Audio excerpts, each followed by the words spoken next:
From the window of the guest house, the warm lights of the main building glowed softly. It must be dinner time, laughter carried on the breeze. I quietly turned to my easel and let my brush dance across the canvas. The spring light I had yet to see spread across the canvas. For me, painting was as natural as breathing.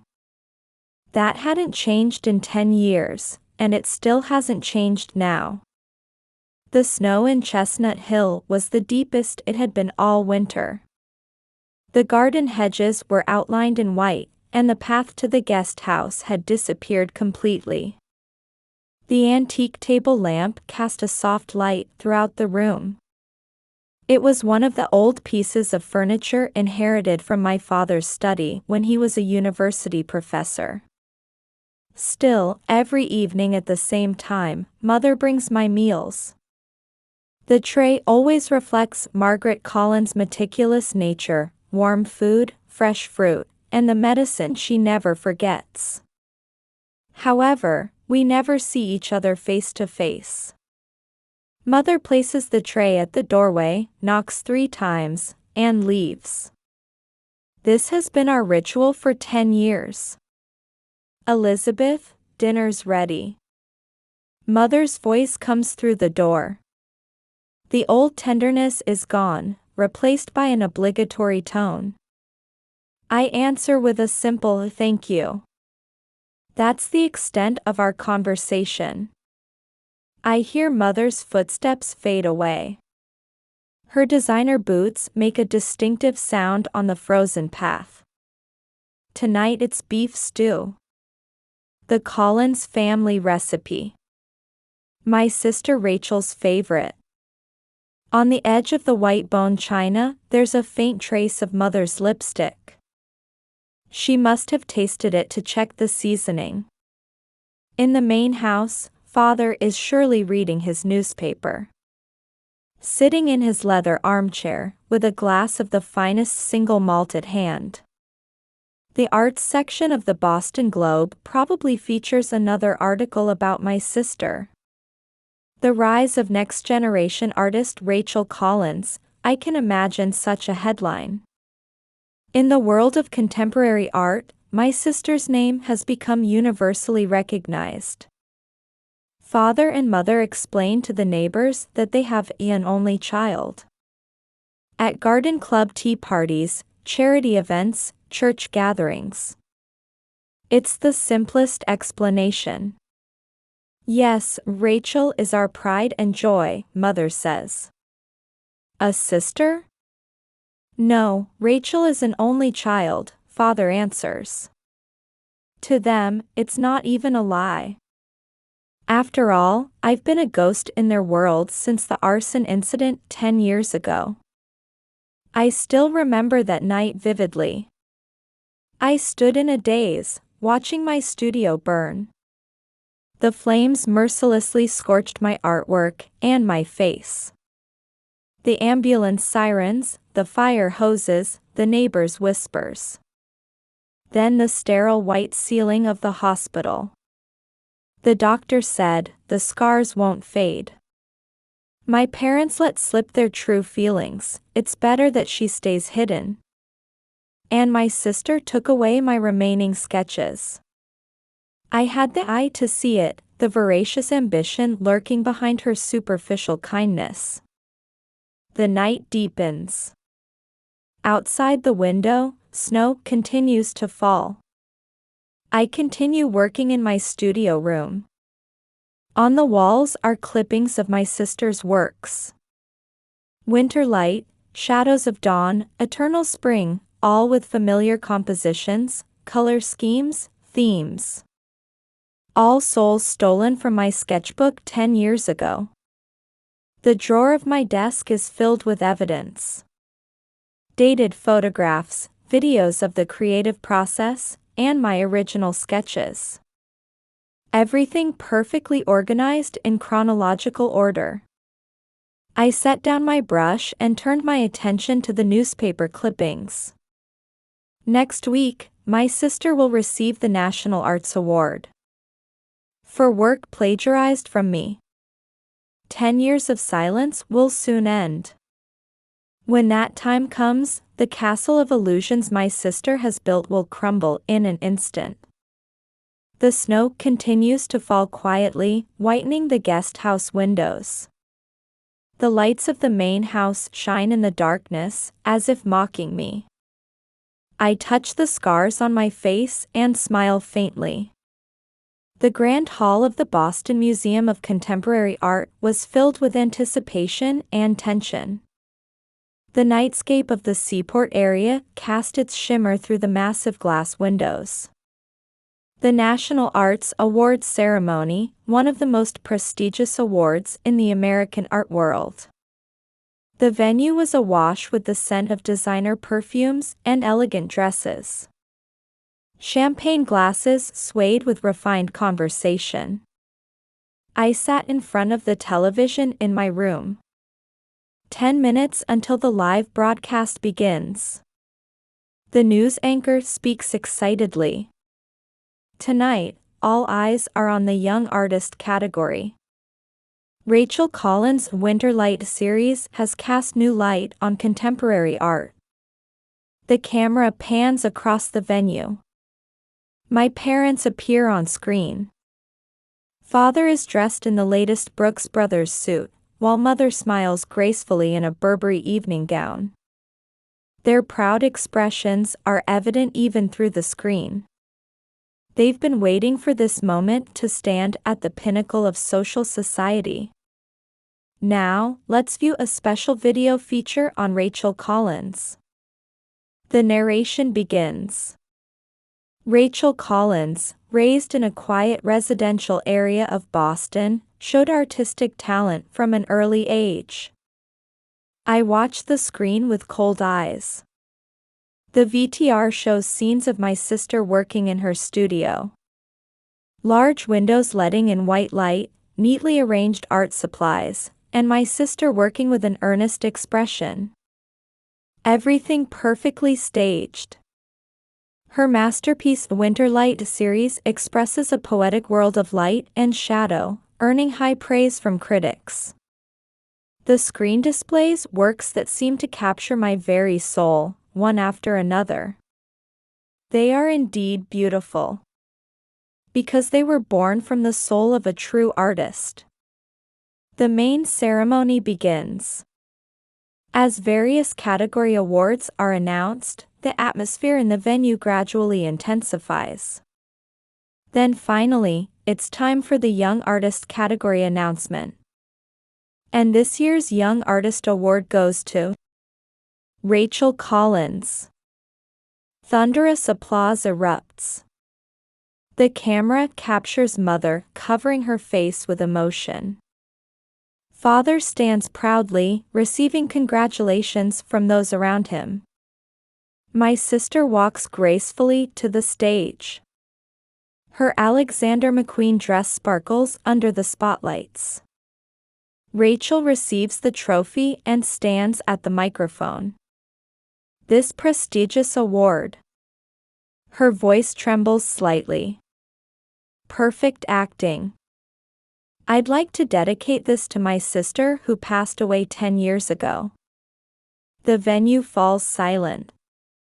My sister, Elizabeth, was the foundation of my art and remains my eternal inspiration. Tears fall from Rachel's eyes. She taught me the beauty of art.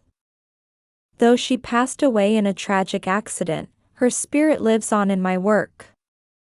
Camera flashes blink. The venue is enveloped in waves of emotion. My parents wipe away tears. It was brilliant staging. Rachel has always known how to capture people's hearts this way. She's mastered the art of perfect performance and manipulating people's emotions. Elizabeth. I wouldn't be here without you. I dedicate this award to you. I quietly picked up the remote and lowered the volume. I turned my attention to the envelope I had prepared in my desk drawer. Inside, my original sketches and photographs documenting the creative process were neatly arranged. All the evidence was perfectly ordered, with clear dates. "Well done, Rachel," I murmur to myself. Outside the window, snow continues to fall silently. As the excitement of the awards ceremony reaches its peak, I was beginning to prepare my next move. I open my draft emails and check the addresses of art critics.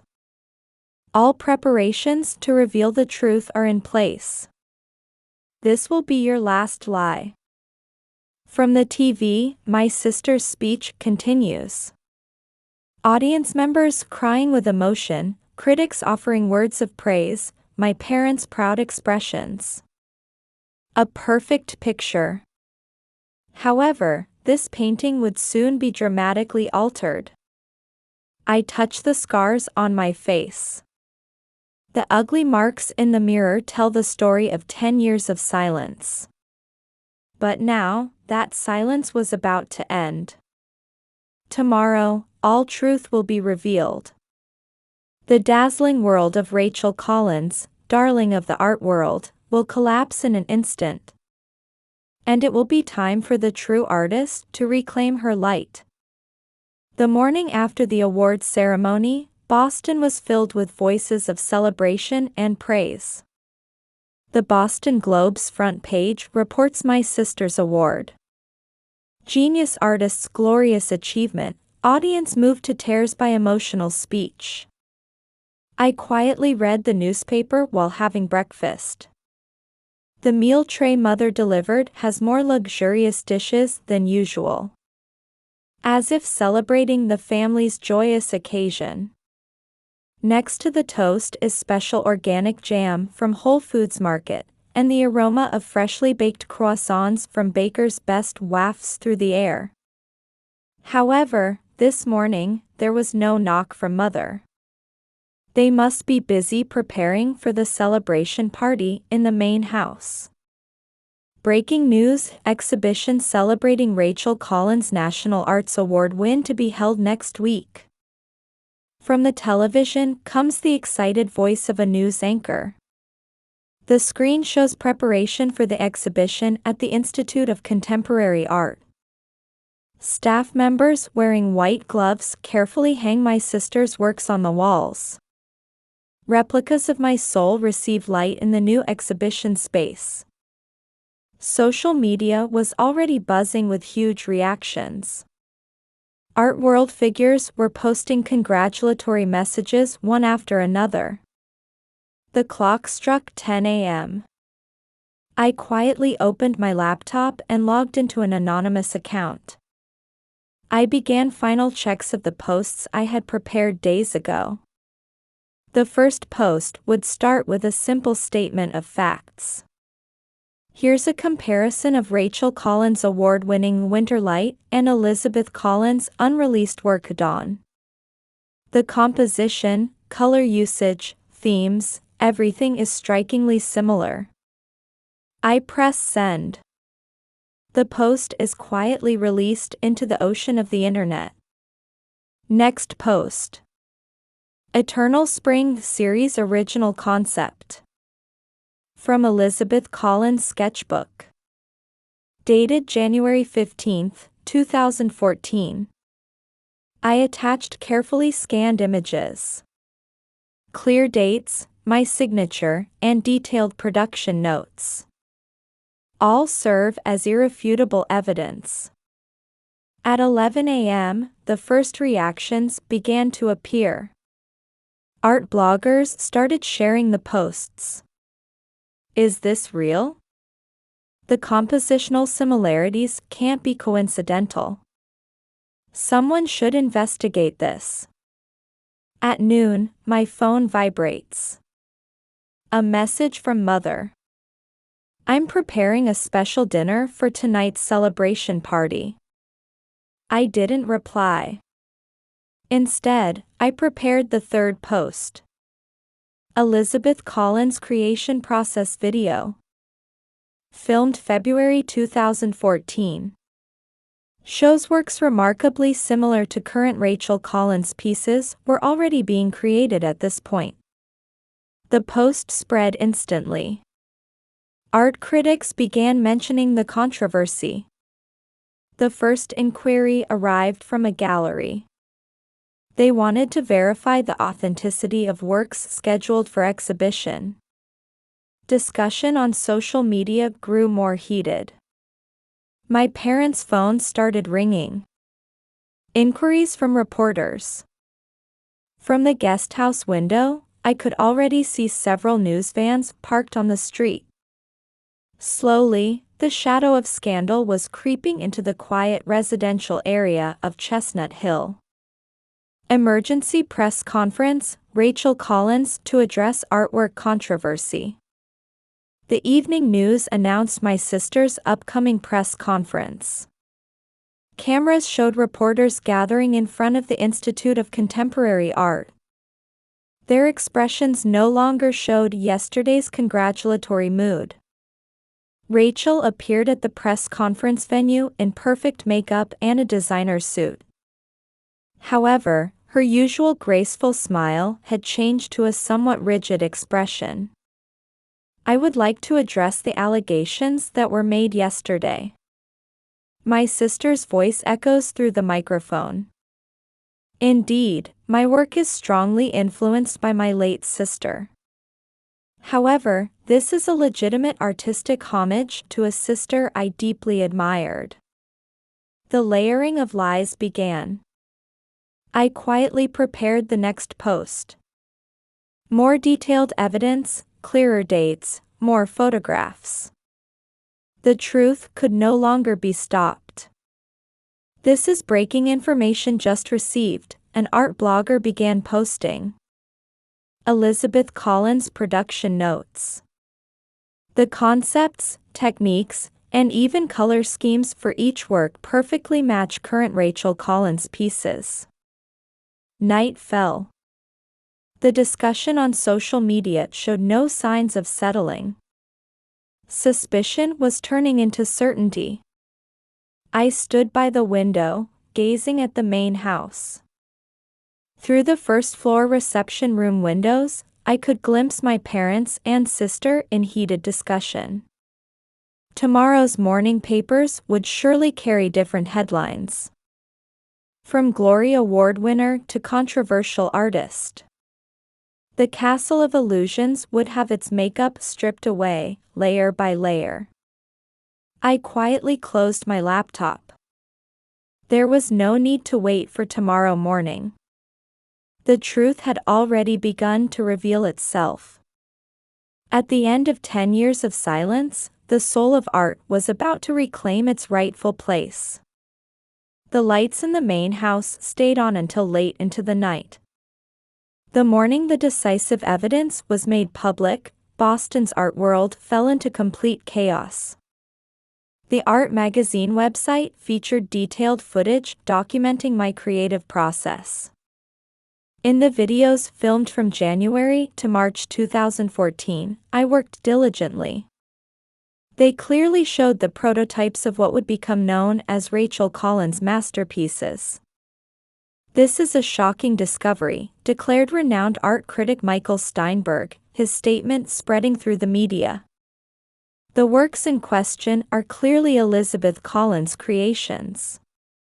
Moreover, she was reported to have died. This fact will have a massive impact on the contemporary art world. By 9 a.m., dozens of news vehicles had already gathered in front of the main house. The tranquility of the upscale residential area was broken by camera flashes and reporters' voices. Neighbors watched our house with curious eyes. Mother's Garden Club friends observed from a distance. Rachel Collins unreachable, studio remains locked, exhibition in doubt. News updates kept flowing. At 10 a.m., decisive evidence was added. Scanned images of newspaper articles from the 1990s. They showed photographs of young Rachel and me. Collins sisters win junior art competition. It became impossible to deny the existence of both sisters. At 11 a.m., an email arrived at Father's address from Boston College. In light of recent events, we are temporarily suspending your honorary professor status. Father's carefully built academic position began crumbling audibly. At noon, Mother's phone wouldn't stop ringing. Margaret, is this true? Did you all deceive us? There are calls for an explanation at the church committee. Mother's position as Queen of Social Society began to waver. The Institute of Contemporary Art issued an official statement. Rachel Collins' solo exhibition has been indefinitely postponed. All tickets will be fully refunded. My sister's brilliant career was reduced to ashes in an instant. At that moment, I had made my decision. It was time to step out of the guest house and into the outside world for the first time in 10 years. I carefully prepared myself. A black cashmere turtleneck, a fine wool coat. I wouldn't hide the scars. This was my true self, after all. I arranged my hair and applied a touch of lipstick. 10 years hadn't diminished my pride as an artist one bit. Breaking news. An announcer's excited voice flows from the television. Elizabeth Collins has agreed to an exclusive interview with Art Magazine. The shocking fact that she, who was believed to have died 10 years ago, is actually alive. A luxury car came to pick me up. Arranged by Art Magazine. The driver respectfully opened the door. I took a deep breath and slid into the car. The feel of the leather rear seat gave me a sense of reality. Elizabeth Collins' first public appearance in 10 years. Breaking news filled the large vision screens on the street. The car quietly headed toward downtown Boston. Arriving at the Art Magazine headquarters, Editor-in-Chief Sarah Watson personally greeted me. In her eyes floated curiosity along with respect for an artist. The interview room was filled with subtle elegance. Warm lighting, soft sofas, modestly arranged flowers. Everything had been prepared for this historic interview. Shall we begin? Sarah said quietly. First, I'd like to ask about your work. About the true birth of the A Winter Light series. I smiled gently. It began on a winter's day in 2013. The time had finally come to tell the truth. The interview continued until late at night. I spoke quietly but surely about everything. The creative process, the feelings put into the works, and the reason for 10 years of silence. On the night of the arson, my sister took my production notes. I knew she would use them. But that's a desecration of art. True art is born from the soul. Questions came one after another. I answered carefully and honestly, facing the camera without hiding my scars. This was my true self, after all. When the interview ended late at night, Sarah quietly said, "This will have a significant impact on the contemporary art world." I nodded silently. Before getting into the car, I looked up at Boston's night view. The street lights illuminated the darkness, just like in Winter Light. When I returned to the main house, my parents were gone. My sister's room was empty. On the table lay a note. Words of apology written in trembling handwriting. Rachel had disappeared. I quietly returned to the guest house and stood before my easel. I made the first stroke on a new canvas. This was the beginning of a new work. The birth of genuine art, born under the light of truth. A year has passed since then. Boston spring seems to have arrived earlier than usual. While the streetscape of Chestnut Hill maintains its unchanging elegance, the atmosphere around the Collins house has definitely changed. My small solo exhibition is being held at a gallery on Newbury Street.